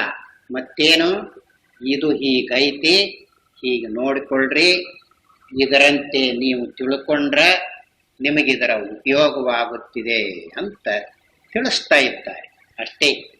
ಅನುಭವವನ್ನು ಕೊಡಕ್ಕಾಗುತ್ತೆ ಎಂದಾದರೂ. ಅನುಭವ ಅಂದ್ರೆ ಆತ್ಮನನ್ನು ಯಾರಾದರೂ ಕೊಡ್ತಾರ? ಯಾರು ಕೊಡ್ತಾರ ಆತ್ಮನನ್ನು? ಎಲ್ಲ. ಕೆಲವು ಕಡೆಯಲ್ಲಿ ಅದು ಏನೋ ಪ್ರಚಾರದಲ್ಲಿ ಬಂದಿರ್ತೈತಿ, ಯಾರನ್ನೋ ಯಾವನೋ ಬೇಡ್ದ ಆತ್ಮಲಿಂಗ ಕೊಟ್ಟ ಅಂತ ಬರವಣಿಗೆ ಇರ್ತೈತಿ. ಆತ್ಮಲಿಂಗ, ಆತ್ಮ ಅಂದ್ರೆ ಅವನು ಅವನ ಸ್ವರೂಪ. ಅದನ್ನ ಹ್ಯಾಕ್ ಕೊಡ್ತಾನ ಅವನು? ತನ್ನ ಸ್ವರೂಪನ ಹ್ಯಾಕ್ ಕೊಡ್ತಾನೆ? ಇನ್ನೊಬ್ಬರಿಗೆ ಹ್ಯಾಕ್ ಕೊಡ್ತಾನ ಅದನ್ನ? ಆತ್ಮನ ಕೊಡೋದಕ್ಕೆ ಬರ್ತೈತೆ? ಇವನಿಗೆ ತಕ್ಕೊಳ್ಳುವುದಕ್ಕಾಗುತ್ತಿದೆಯೇ? ಕೊಡ್ಬೇಕಾದ್ರೆ ಅವನು ಎತ್ತಿ ಕೊಡ್ಬೇಕಲ್ಲ, ಇವನ್ ತಕ್ಕೋಬೇಕಾದ್ರೆ ಎತ್ತಿ ತಕ್ಕೋಬೇಕಲ್ಲ. ಏನು ಇಲ್ಲ. ಆದ್ದರಿಂದಲೇ ಆ ಮಾತಿಗೆ ಬೇರೆ ಯಾವುದೋ ಅರ್ಥವನ್ನು ಕಲ್ಪನೆ ಮಾಡಿಕೊಂಡು ಬಂದಿರಬಹುದು ಅಷ್ಟೇನೆ ಹೊರತು ನಿಜವಾಗಿ ಅದು ಹೊಂದುವುದಲ್ಲ. ಆತ್ಮ ಅಂದರೆ ತನ್ನ ಸ್ವರೂಪ. ತನ್ನ ಸ್ವರೂಪವನ್ನು, ನಿಮ್ಮ ಸ್ವರೂಪವನ್ನು ನೀವು ಹೇಗೆ ಎರಡನೇದವರಿಗೆ ಕೊಡ್ತೀರಿ? ಕೊಡ್ರಿ, ಬರುವುದಿಲ್ಲ. ಅದನ್ನು ಉಪಯೋಗಿಸಿಕೊಳ್ಳುವುದಕ್ಕೆ ಇನ್ನೊಬ್ಬರಿಗೆ ಹೇಗೆ ಬರ್ತೈತಿ? ಆತ್ಮ ಅಂದ್ರೆ ಯಾವುದಕ್ಕೂ ಮನಸ್ಸಿಗೆ ಮಾತಿಗೆ ನಿಲುಕುವುದಲ್ಲ. ಅದನ್ನೇ ಹಿಂದೆ ಹೇಳಿಕೊಂಡು ಬಂದಿರುವುದು. ಮನಸ್ಸಿಗೆ ಮಾತಿಗೆ ನಿಲುಕದೇ ಇರುವಾಗ ಇವನಿಗೆ ಹ್ಯಾಕ್ ತಗೊಂತಾನೋ ಅವನಿಗೆ ಹ್ಯಾಕ್ ಕೊಡ್ತಾನೋ? ಅರ್ಥವಿಲ್ಲದ ಮಾತು. ಆದರೂ ಯಾವ್ಯಾವುದೋ ರೂಪದಲ್ಲಿ ಏನೋ ಹೇಗೋ ಬಂದಿರುವುದರಿಂದ ಅದನ್ನೇ ಬಳಕೆಯಲ್ಲಿ ತಂದುಕೊಂಡಿದ್ದಾರೆ. ಯಾವುದಾದ್ರೂ ಏನಾದರೂ ಇರಲಿ, ಅನುಭವದಿಂದ ನೋಡಿಕೊಳ್ಳುವುದಕ್ಕೆ ಬಂತು ಅಂದರೆ ಇಂಥ ಠಕ್ಕಿನ ಮಾತಿನಲ್ಲಿ ಸಿಗುವುದಿಲ್ಲ, ಇಂಥ ಠಕ್ಕಿನವರ ಕೈಯಲ್ಲಿ ಸಿಗುವುದಕ್ಕೆ ಅವಕಾಶವಿಲ್ಲ. ಇಷ್ಟಾಗುತ್ತೆ. ಆದ್ದರಿಂದ ಅನುಭವ ಅನ್ನುವ ಮಾತು ಸ್ವತಃ ಸಿದ್ಧವಾಗಿದೆ, ನಿತ್ಯ ಸಿದ್ಧವಾಗಿದೆ. ಅನುಭವನ ಪರಮಾತ್ಮನು ಕೊಡಬಹುದಲ್ಲ ಅಂದ್ರೆ, ಅನುಭವ ಅಂದ್ರೆ ಪರಮಾತ್ಮನೇ ಇರುವುದು. ಆತ್ಮ ಪರಮಾತ್ಮ ಎಲ್ಲ ಮಾತು ಒಂದೇ. ಪರಮಾತ್ಮನು ಯಾರಿಗೆ ಕೊಡ್ತಾನ? ಅವ ಕೊಟ್ಟ ಅಂದ್ರೆ ಹಿಂದೆ ಉಳ್ಕೊಂತಾನ ಅವನು ಎಲ್ಲ. ಹಾಗಾದ್ರೆ ಏನ್ ಅರ್ಥವಾಗುತ್ತಿದೆ? ಪರಮಾತ್ಮ ಸತ್ತ ಅಂತ ಅರ್ಥ. ಎಷ್ಟು ವಿಪರೀತನ ಬಂದ್ಬಿಡ್ತದೆ. ಅದಕ್ಕಾಗಿಯೇ ಅದು ಕೊಡುವುದಕ್ಕೂ ಬರುವುದಲ್ಲ, ತಕ್ಕೊಳ್ಳುವುದಕ್ಕೂ ಬರುವುದಲ್ಲ, ತಿಳಿಸುವುದಕ್ಕೆ ಬರ್ತದೆ. ಆದ್ದರಿಂದಲೇ ಶಾಸ್ತ್ರವಾಗಲಿ ಬಲ್ಲವರಾಗಲಿ, ಅಪ್ಪ ನಿಮ್ಮ ಸ್ವರೂಪ ಹೀಗೈತಿ, ಉಪಾಧಿಯಿಂದ ಬೆರಿಕೆಯಾಗಿರುವಾಗ ಹೇಗೈತಿ ಅಂತ ತಿಳ್ಕೊಳ್ಳುವುದಕ್ಕೆ ಕಷ್ಟವಾಗಿದೆ. ಆ ಉಪಾಧಿಯನ್ನು ಬಿಡಿಸಿ ನೋಡಿಕೊಳ್ಳ್ರಿ ಅಂತ ಹೀಗೆ ತಿಳಿಸುವುದಕ್ಕೆ ಬರ್ತದೆ. ಉಪಾಧಿಯನ್ನು ಪರಮಾತ್ಮನಿದಾನಲ್ಲ, ಈ ಅವಸ್ಥೆಗಳನ್ನು ಏರ್ಪಡಿಸಿದ್ದಾನಲ್ಲ, ಹೇಗೋ ಈ ಉಪಾಧಿಯನ್ನು ತಾನಾಗಿಯೇ ಬಿಡುವಂತೆ ಏರ್ಪಡಿಸಿದ್ದಾನೆ. ಶರೀರವನ್ನು, ಇಂದ್ರಿಯಗಳನ್ನು, ಪ್ರಾಣಗಳನ್ನು, ಮನೋಬುದ್ಧಿ ಚಿತ್ತ ಅಹಂಕಾರವನ್ನು ಈಗ ಅಭಿಮಾನ ಮಾಡಿಕೊಂಡೇವಲ್ಲ, ನಾನಂದ್ರೆ ಕೆಂಪಗದಿನಿ ಕರಗದಿನಿ ಅಂತ. ನನಗ ಕಣ್ಣು, ಕಿವಿ, ಮೂಗು, ನಾಲಿಗೆ, ಪ್ರಾಣ, ಮನಸ್ಸು, ಬುದ್ಧಿ ಇದೆಲ್ಲ ಐತಿ ಅಂತ ಈಗ ಇಟ್ಟುಕೊಂಡೇವಲ್ಲ, ಅವನು ಕರುಣೆಯಿಂದ ಇದನ್ನೆಲ್ಲ ಬಿಡಿಸಿಬಿಟ್ಟಿದ್ದಾನೆ. ನಮಗ ಏನು ಬಿಡಿಸಿಕೊಳ್ಳಕ್ ಬಂದಿಲ್ಲ, ಅವನೇ ಬಿಡಿಸಿದ್ದಾನೆ. ಬಿಡಿಸಿ ನೋಡಿಕೊಳ್ಳೋ ಹೇಗೈತಿ ಸ್ವರೂಪ ನಂದು ನಿಂದು ನೋಡ್ಕೋ ಅಂತ ಹೇಳ್ತಾನೆ. ಅದರಲ್ಲಿ ಅವಾಗ ನನ್ನ ಸ್ವರೂಪ ನಿನ್ನ ಸ್ವರೂಪ ಹೀಗಿರುವುದಿಲ್ಲ. ಪರಮಾತ್ಮನೆಂದರು ಆತ್ಮನೆಂದರು ಎಲ್ಲ ಅದೇ ಇರುವುದು. ಇದನ್ನೇ ಯೇಸು ಕ್ರಿಸ್ತ ತಾನು ತತ್ವವನ್ನು ಕಂಡುಕೊಂಡಾಗ ನಾನು ನನ್ನ ತಂದೆಯು ಬೇರೆ ಬೇರೆ ಅಲ್ಲ ಅಂತ ಹೇಳ. ಅಂದ್ರೆ ಅದರ ಅಭಿಪ್ರಾಯವೇನು? ನನ್ನ ಸ್ವರೂಪವು ಪರಮಾತ್ಮನ ಸ್ವರೂಪವು ಬೇರೆ ಅಲ್ಲ, ಹಾಗೆ ನಮ್ಮ ಆತ್ಮ ಪರಮಾತ್ಮ ಬೇರೆ ಬೇರೆ ಅಲ್ಲ, ಅದೇ ಇರುವುದು. ಆದ್ದರಿಂದ ಈಗ ಉಪಾಧಿಯನ್ನು ತಾನಾಗಿಯೇ ಬಿಡಿಸೈತಲ್ಲ, ಅದನ್ನು ಸರಿಯಾಗಿ ವಿಚಾರ ಮಾಡಿ ನೋಡಿಕೊಂಡ್ರೆ ನಮಗೆ ಇರುವಂತೆ ತತ್ವ ಗೊತ್ತಾಗುತ್ತದೆ. ಬಿಡಿಸಿಕೊಳ್ಳದೆ ಇರುವಾಗ, ಸರಿಯಾಗಿ ನೋಡಿಕೊಳ್ಳುವುದಕ್ಕೆ ಬರದೇ ಇರುವಾಗ ನಿದ್ರೆ ಮಾಡಿದೆ ಅಂತ ಬರ್ತದೆ. ನಿದ್ರೆ ಅಂತ ಯಾವಾಗ ಬಂತೋ ಅವಸ್ಥೆ ಅಂತ ಹೇಳಿಸಿಕೊಳ್ಳುತ್ತೆ. ಅವಸ್ಥೆ ಅಂತ ಯಾವಾಗ ಆಯ್ತೋ ಎಚ್ಚರ, ಕನಸು, ನಿದ್ರೆ, ಈ ಮೂರು ಅವಸ್ಥೆಗಳನ್ನು ಬಿಟ್ಟಿರುವುದಕ್ಕೆ ಯಾರಿಗೆ ಬರ್ತೈತಪ್ಪ ಅಂತ ಹೀಗೆ ಬರ್ತೈತಿ. ಅವಾಗ ಯಾಕೆ ಹೀಗೆ ಬರ್ತೈತಿ? ಇವನು ಎಚ್ಚರದ ಬುದ್ಧಿಯನ್ನು ಉಪಯೋಗಿಸಿಕೊಂಡು ನೋಡ್ತಾ ಇದ್ದಾನೆ. ಅಲ್ರಿ, ನಿತ್ಯ ನಿರ್ವಸ್ಥ ಅಂತ ಹೇಳ್ತೈತಲ್ಲ ಶ್ರುತಿ ಬಂತೈತೆ. ಅದು ನಿತ್ಯವೂ ಅವಸ್ಥೆಗಳಿಲ್ಲ ಅಂದ್ರೆ ಏನರ್ಥ ರೀ? ನೋಡು, ಈಗ ಎಚ್ಚರ ಐತಿ, ಅವಾಗ ನಿದ್ರೆ ಬರ್ತೈತಿ, ಮತ್ತೆ ಕನಸು ಕಾಣ್ತೈತಿ, ಮತ್ತೆ ಎಚ್ಚರಕ್ಕೆ ಬರ್ತೈತಿ. ಮತ್ತೆ ಇವುಗಳನ್ನು ಬಿಟ್ಟಿರುವುದು ಯಾವಾಗ? ಈಗ ಅನಿಸ್ತೈತಿ. ಈಗ ಅವಸ್ಥೆಗಳನ್ನು ಬಿಟ್ಟಿರುವುದಕ್ಕೆ ಸಾಧ್ಯವಾಗುವಂತಿಲ್ಲ. ಯಾವುದಾದ್ರೂ ಒಂದು ಇದ್ದೇ ಇರ್ಬೇಕಲ್ಲ. ಈಗ ಅನಿಸ್ತೈತಿ ಈಗಿರುವ ದೃಷ್ಟಿಯಿಂದ. ಅನುಭವದಿಂದ ನೋಡಿದಾಗ ಅಂದ್ರೆ ಈಗ ಈವರೆಗೂ ನಿದ್ರೆ ಅಂತ ಅನಿಸಿತ್ತಲ್ಲ, ನಿದ್ರೆ ಅನುಭವದಿಂದ ಅದನ್ನು ನೋಡಿದಾಗ ನಿದ್ರೆ ಅಲ್ಲ, ಇಂದ್ರಿಯ ಕರ್ಣಾದಿಗಳು ಇರುವುದಕ್ಕೆ ಅವಕಾಶವಿಲ್ಲ ಅಂತ ಆ ಅನುಭವ ರೂಪವಾಗಿ ಕೊಂಡಿಗೋ. ಅವಾಗ ಎಚ್ಚರ, ಕನಸು ಉಳಿದುಕೊಳ್ಳುತ್ತಿದೆಯೇ? ಎಲ್ಲ ಯಾಚ್ಚರ ಯಾಚ್ಚರ ಅಲ್ಲ, ಕನಸು ಕನಸಲ್ಲ, ನಿದ್ರೆ ನಿದ್ರೆ ಅಲ್ಲ, ಮತ್ತು ಇರುವುದು ನಮ್ಮ ಸ್ವರೂಪವೇ ಅಂತ ಹೀಗೆ ಅನುಭವ ಬರ್ತಾ ಇದೆ. ಆ ಅನುಭವದ ದೃಷ್ಟಿಯಿಂದ ನೋಡುವಾಗ ಏನು ಅನಿಸುತ್ತಿದೆ ಅಂದ್ರೆ, ಈಗ ಜೀವರಾಶಿ ನನ್ನಂತೆ ಅನೇಕ ಕರ್ತೃಗಳು ಭೋಕ್ತೃಗಳು ಇದ್ದಾರೆ ಅಂತ ಈಗ ಅನಿಸ್ತೈತಿ. ಆಗ ನನ್ನಂತೆ ಅನ್ನುವುದಕ್ಕೆ ಮೊದಲಿಗೆ ಅವನು ನಾನು ಅನ್ನೋವನು ಇರಬೇಕಲ್ಲ, ಅದನ್ನ ನಾನು ಅನ್ನೋವನು. ಮತ್ತ ನಾನು ಅನ್ನೋವನು ಇಲ್ಲದಿರುವಾಗ ನನ್ನಂತೆ ಅನೇಕ ಕರ್ತೃಗಳು ಭೋಕ್ತೃಗಳು ಅದಾರ ಅಂತ ಯಾಕೆ ಗೊತ್ತು? ಕರಗಿ ಬಿಡ್ತೈತಿ, ಇರುವುದಕ್ಕೆ ಬರುವುದಿಲ್ಲ. ಈಗ ನಾನು ಅನಿಸ್ತೈತಿ ಅಲ್ಲ, ಅದು ನಾನು ಅನ್ನುವನನ್ನು ಅಂದಾರೋ ಅವರಿಗೆ ದುಃಖ. ಈಗ ಇಂಥವ್ರು ಆರ್ಸಿದ್ಧಿ ಮಾಡಿರ್ತಾರ, ಅವ್ರು ಹೊರಗೆ ಅಡ್ಡಾಡುವಾಗ ಸಹಿತ ಹಿಂಗ ಅಡ್ಡಾಡ್ಬೇಕು. ಯಾಕಂದ್ರೆ ನಾನು ಅಂತ ಸಾಕೊಂಡಾರಲ್ಲ, ನಾನು ಅಂತ ಸಾಕೊಂಡಿರೋದಕ್ಕೆ ಭಾರಿ ಅಭಿಮಾನ. ಯಾಕ್ರಿ ನೀವು ಆರ್ಸಿ ಬರ್ಬೇಕಾಗಿತ್ತು, ಬರ್ಲಿಲ್ಲಲ್ಲ? ಏನಪ್ಪಾ, ಜನರು ಮೋಸ ಮಾಡಿದ್ರು, ದುಡ್ಡುನು ತಿಂದ್ರು, ಮೋಸನು ಮಾಡಿದ್ರು.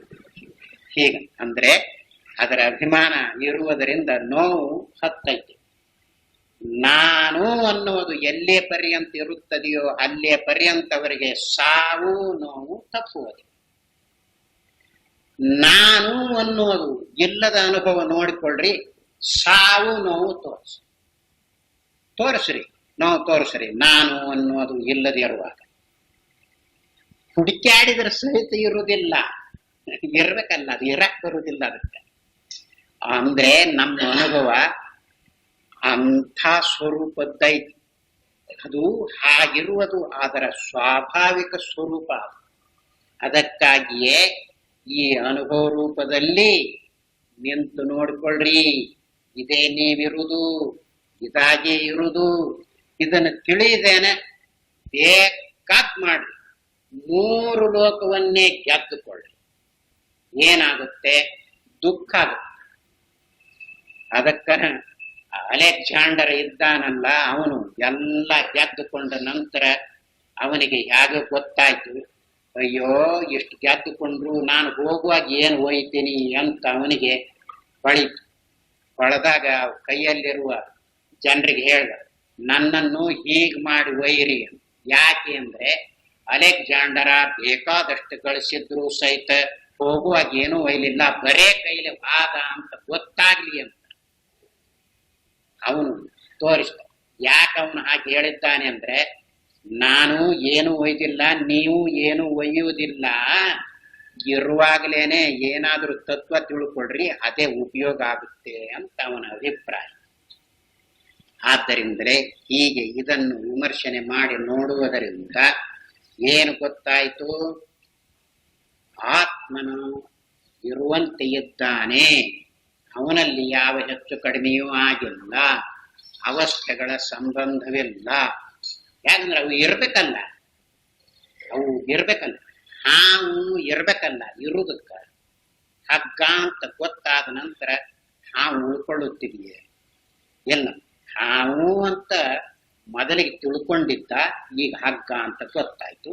ಹಾವು ಅಂತ ನೀವೇನ್ ತಿಳ್ಕೊಂಡಿರೋ ಅದೇ ಹಗ್ಗ. ಪ್ರಪಂಚ ಅಂತ ಏನ್ ತಿಳ್ಕೊಂಡಿರೋ, ಅವಸ್ಥೆ ಅಂತ ಏನ್ ತಿಳ್ಕೊಂಡಿರೋ ಅದೇನೆ ಆತ್ಮಸ್ವ. ಆದ್ದರಿಂದ ನಿದ್ರೆ ಅಂದರೆ ಬ್ರಹ್ಮ, ಕನಸಂದರೆ ಬ್ರಹ್ಮ, ಯಾತ್ಸರ ಅಂದರೆ ಬ್ರಹ್ಮ. ಬ್ರಹ್ಮ ಬ್ರಹ್ಮವಾಗಿದೆ, ತಾನಿರುವಂತೆ ಇದ್ದುಕೊಂಡಿದೆ. ಹೀಗೆ ತಿಳಿಯಲಿ ಅಂತ ಇದರ ವಿಚಾರ ಬಂದಿದೆ. ಓಂ ನಾರಾಯಣ.